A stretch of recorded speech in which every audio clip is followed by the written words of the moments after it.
Welcome to Compliance Chronicles, where we learn from professionals shaping the world of compliance. I'm your host, Liisa Thomas, outside privacy and compliance counsel, an adjunct professor at Northwestern Law School, and a lifelong learner of organizational change. From personal journeys to hard-earned lessons, these are the chronicles that inspire and guide. Let's dive in. Welcome. We have Lori Baggett joining us. And Lori, tell us a little bit about your current role. I am the Chief Legal Officer for Pods. We're a containerized moving and storage company based in Clearwater, Florida. We have 3 in-house lawyers and also over our safety department and our risk and insurance department. Corporate governance is all under my leadership. I was born and raised in the Panhandle of Florida, a small town called Crestview. Went to college, played Division I basketball, so that was fun. And then came back home to Florida to go to law school down at Stetson in St. Pete. I like the legal community quite a bit. And I got a clerkship on the 11th Circuit Court of Appeals. My judge was based right in Tampa. So I've been in the Tampa area since 1999. And I landed at a very prestigious firm there, Carlton Fields, and stayed for 18 years. I worked my way up. I'm a litigator, but I did lots of different things: employment law, did some appellate work, did some construction defect litigation. And then the nice intersection between employment law and construction was OSHA work. So workplace safety was what I spent like the last 10 years of my time at Carlton Fields doing. I was doing a lot of the leadership administrative stuff as well. So had hiring partner for the Tampa office, and then finished up being the office managing shareholder. And then a client gave me a call and said, "Hey, want to do something different?" And I said, "Tell me more." And so in May of 21, I went in-house with Pods as the associate general counsel. And then when my former boss retired, they offered me the job. And so I've been the chief legal officer since January of 2025. Let's talk about some of the challenges that you've faced over your career, whether it's the law firm challenges or in-house, or the transition from law firm to in-house. Yeah, it's interesting. So in the first 3 months that I was at Pods, people would ask me, "Oh, what's it like?" for the very reasons that you just articulated. And I finally landed on about 3 or 4 months in, and I said, the best thing about my new job is I am no longer the product. The worst thing about my new job is I'm no longer the product. I went from my entire professional career, the law firm was focused on doing whatever it could to help me sell my legal services, my ability to thrive. I used to tell people, like, if I wanted Diet Dr. Pepper in the break room, they would get a Diet Dr. Pepper. At Pods, if I say I like Diet Dr. Pepper, no one even listens. I mean, they're like, does this have anything to do with a container or movement? Like, right. Or worse, they say, "Who are you?" And I'm like, "Don't worry about it. I just work here." So that was challenging, and it was humbling, and it was also great, right? Because it just let me focus on doing the work, learning how to be a business person with a law degree, right? Like not their lawyer, but a business person who happens to have a law degree.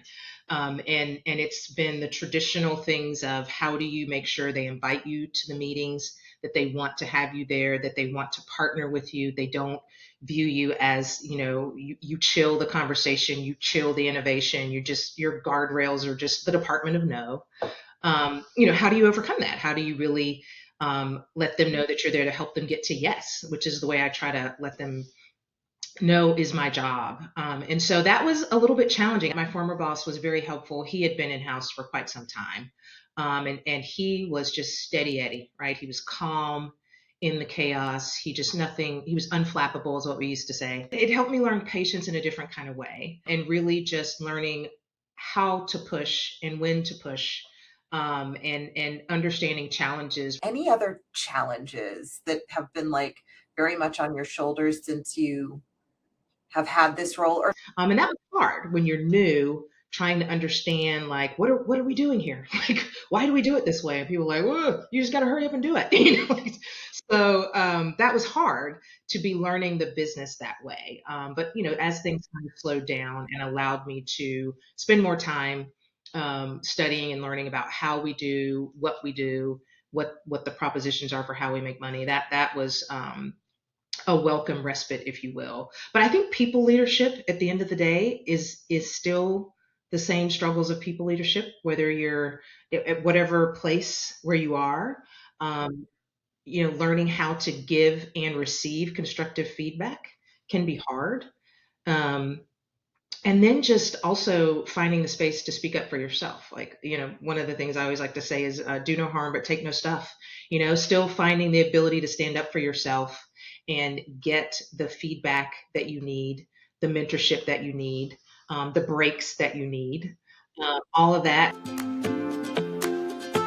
Let's move to talking about things that you've learned as you face those challenges, the lessons that you've taken away that you have imparted on others as you are guiding them through their careers. I think when I am the most frustrated, what grounds me, right, when I try to find the moment of like, take a deep breath, Lori, like calm down, is the trying to always understand why the thing has happened, right? Because most of the time people come to us, try as we might to get them to be proactive. Many times it is the reactive, like something has happened and they're seeking us out for help.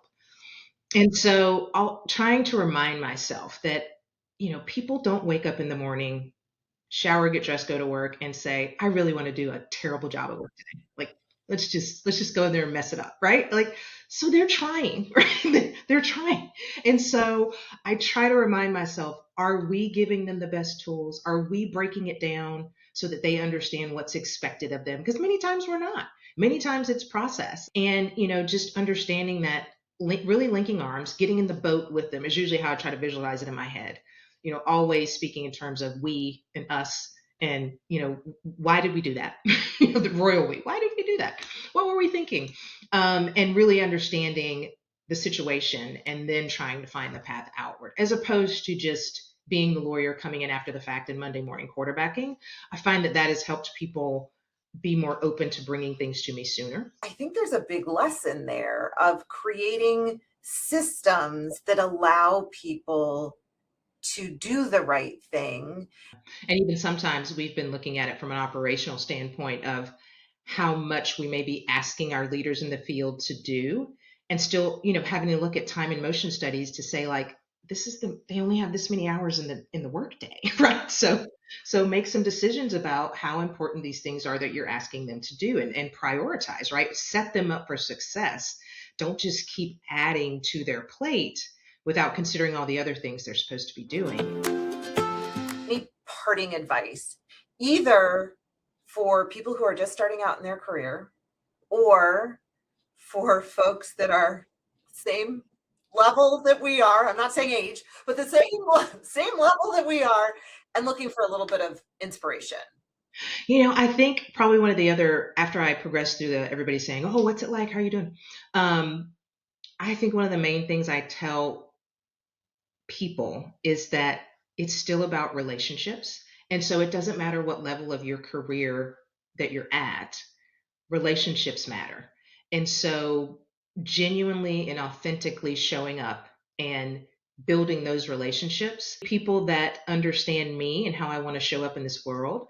And I think just owning that, right? That there's nobody else that's going to know how to be Liisa with two eyes but you. Like you are one, right? I am one of one. Like that is, I try to just remind myself every day just to be the best at that. And I find that it has served me well. It doesn't mean that every space is for me, but then I'm happier in the spaces that are for me. And I think at our stage in our careers, I try to remind people that are younger just to hang in there, right? Like you're gonna find your sea legs, you're gonna get there. But just reminding yourself that you are one of one. And so just stay true to yourself and you're going to find your place. Thank you so much, Lori, for joining me. I hope you enjoyed this episode of Compliance Chronicles, where we look for guidance and inspiration from the personal journeys of compliance professionals.